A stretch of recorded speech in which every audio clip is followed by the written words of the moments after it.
Goal setting is my bread and butter. I earned my master's degree in speech language pathology, and one of the things that was hammered into our heads over and over again was the importance of proper goal setting. Goals were everything because not only do they help you break these seemingly impossible tasks into small, manageable chunks, but they also help you measure and track your progress towards your goals. And that's really important, especially in the medical setting, because if you can't express your goals well and you can't track and measure progress towards your goals and demonstrate proof that you're making progress with your client or patient, then your patient or client might actually get denied the important insurance money that they need to continue to receive your critical therapy services. And I know that these goal setting tips work because I have used them with my patients and with myself so many times in the past. For example, at the beginning of 2021, I set a goal to hit 100,000 followers on YouTube. And now, almost exactly 1 year later, I'm just under 99,000 followers. By the time you see this, I might even be at 100,000. And knowing how to set goals the right way has also helped me do things like eliminate $250,000 worth of debt, become fluent in Mandarin Chinese so I could communicate with my husband's family, declutter our entire home down to 8 suitcases, and move to Europe and buy our dream home. And when I went to take a look at the top ranking videos for goal setting on YouTube, I saw all these big goal setting titans like Thomas Frank and Ali Abdaal, who obviously know a lot about how to set personal goals in life and actually achieve them. But what about us? What about the little guys, the average Joes, the stay-at-home moms who also have goals and dreams and things they want to achieve? Can these goal-setting techniques work for us as well? And to that I say absolutely. So today I'm going to talk about how to set personal goals in life and actually achieve them in 5 simple steps. Before we get started, I would love it if you would take a moment to go down to the comment section below and drop me a comment or even an emoji that represents a goal that you're going to be working on this year. I look forward to reading your responses. And if you're excited to start setting big goals and achieving them, do me a favor and hit that like button and let's dive in. Step 1, start with your why. You want to set goals that align with your core values and beliefs because then you're going to have a bigger desire and motivation to work towards those goals. When you can look at a goal and know that achieving it is going to have a real positive and meaningful impact on your life, you're going to be a lot more motivated to keep working towards it. A lot of my followers want to declutter their homes or maybe even become minimalists, but becoming a minimalist in and of itself isn't a clear enough vision. Instead, what I ask them to do is to start thinking about how decluttering their homes or living minimally could improve their lives. Do you want more free time to spend with your family? Do you want to spend less time cleaning? Do you want to be less anxious in your home and feel more peaceful? Do you want to spend less and save more money? These are much clearer goals than just say becoming a minimalist. The clearer your vision is, the stronger your drive and motivation will be to achieve it. And that's one of the reasons I created a vision board last year, and I'm planning to do another one this year because it helped me stay focused and motivated towards my goals. Step 2, write down your goals. Did you know that 60% of people who make New Year's resolutions abandon them within the first 6 months? And not only that, 25% abandon them within the first 7 days. I don't want that to be you. On the other hand, a study found that people who write down their goals on a daily basis are 42% more likely to achieve them. Writing your goals down helps make them more concrete for you and cements them in your mind. And if you write your goals a certain way, they can even become a roadmap that guides you towards achieving that goal. For example, I like to write my goals using the SMART goals method. The SMART in SMART goals is an acronym, and it stands for specific, measurable, attainable or achievable, relevant, and time-based. And when you write SMART goals using the SMART goals method, what you've done is you've created a blueprint that highlights the steps you need to take to achieve your goals. Let's say your goal for this year is to pay off your credit card debt. So that's your big picture goal. And how would you write that as a goal? Well, you could write down I will pay off all of my credit card debt by the end of 2022. And that's the long-term goal, but you could even be more specific by actually writing in the full amount of credit card debt you're trying to pay off. Let's say, for example, I will pay off $8,000 of credit card debt by the end of 2022. That's even better. It's specific because it tells you who is doing it and what they are trying to do.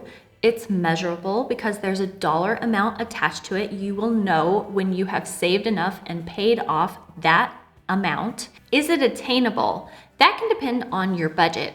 And you want to set goals that are challenging, but not absolutely impossible for you to reach. To say you want to save $1 million in 1 year probably isn't going to happen. It's also relevant because most people don't like debt hanging over their heads, and if you have debt, paying it off can definitely help you in a lot of ways. And it's time-based because there is a deadline attached to the end of that goal. You know you have 365 days to work towards it, and most of us like to have a clear end date or a clear deadline to work towards rather than some nebulous time off in the far distant future. Then once you have that big goal, you need to think about the small, smart goals that are going to help you get towards that big goal. That can be things like tracking your spending for 30 days and creating a budget based on that helps you save an extra $1,000 a month. It might be to do a 7-day spending freeze once a month and immediately put all of that money towards your credit card debt.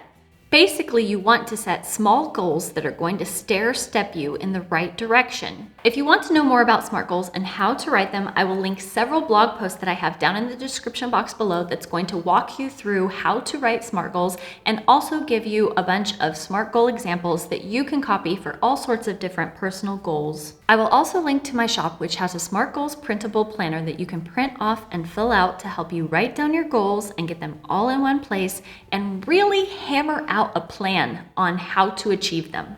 You have a section for the big SMART goals at the top and then the smaller goals that are going to help you reach those big goals up here. So definitely check that out if you have some big goals that you want to achieve this year. Step 3, create systems to achieve your goals. And if you think of your goals as the what, you can think of your systems as the how. The systems that you put into place are the steps and actions that you need to take to work towards your goals. And if you've used the SMART goals method that I mentioned previously, you've pretty much already mapped out a blueprint to take you from point A to point B and make your dreams a reality. One of the best books on this topic is Atomic Habits by James Clear, and in this book he talks about how to set systems to reach your goals.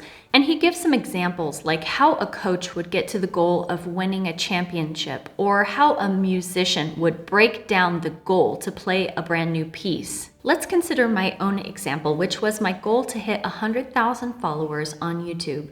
And by the way, that wasn't just a vanity goal. There's a lot of reasons why hitting 100,000 followers is meaningful and relevant. It gives credibility that I actually know what I'm talking about when it comes to decluttering and minimalism, and it means that YouTube is going to be more likely to actually show my videos to the people that I am trying to help. My husband even used to tell me this when I was first starting out and I was getting like 100 or 200 views on my videos. And he said, if I am given the choice between a minimalism video with 1 million views and your minimalism video with 100 views, I'm gonna go for the one with 1 million views every time. It's just a no-brainer. So I set this goal to get to 100,000 followers, and I knew I had the knowledge, so what systems did I put into place to help me achieve this goal? Because if you think about it, I have absolutely no control over how many people subscribe to my channel. It's not like I can reach through this camera and through your computer or phone screen and take your finger and force it down to hit the subscribe button. So what I did was I focused on controlling the things that I could control. Things like making sure to publish one video every single week and blocking my time so that I know what I need to do when I shoot the videos, how long I need to edit them, and when I should have them finished uploading, and still have time to do the things I need to do around the house as a wife and busy mom of 2.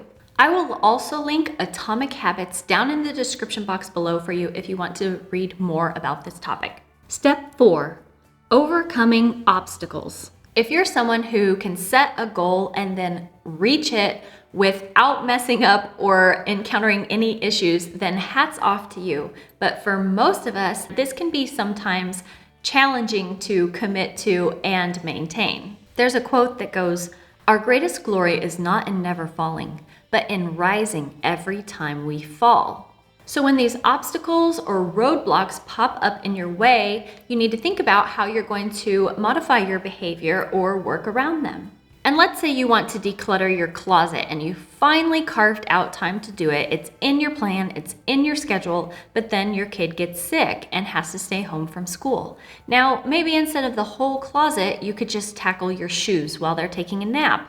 Or maybe you can even put them in bed in your room so you can keep an eye on them and they can watch you and cheer you on as you still get it done. This is a sound test. Is it working? Yeah. Does it sound good?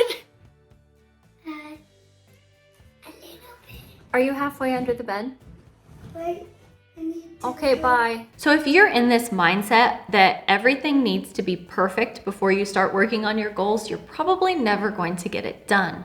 So go for progress over perfection and just keep moving forward. Step 5, we have the maintenance phase. Let's say that you made it to your goal, you did the thing that you set out to do, whether it was to declutter your home, pay off your credit card debt, or to lose 30 pounds. But are you going to stop there and just say, hey, I did it, I guess that's it? Probably not, because if you return to your original habits, you're probably going to find that the thing that you were working on goes right back to its original state. Your home would go back to being a cluttered mess. You might put the weight back on and you can rack up credit card debt on your credit card again. At this point, you can either try to maintain the lifestyle that you've achieved, or you can set new goals to try to take you even farther, which takes you right back to step 1.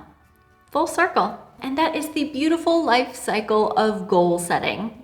I hope you enjoyed this video on how to set goals for yourself. Remember, if you want to check out those blog posts or my SMART Goals Planner, they are linked down below. And next week, I plan on talking about vision boards and sharing my best tips on how to make them, as well as my personal vision board success story, which I have to say is honestly totally nuts. And if I didn't have it documented all on videos on my YouTube channel, even I wouldn't believe it. So I guess I'll see you again next week. Until then, take care. Bye-bye.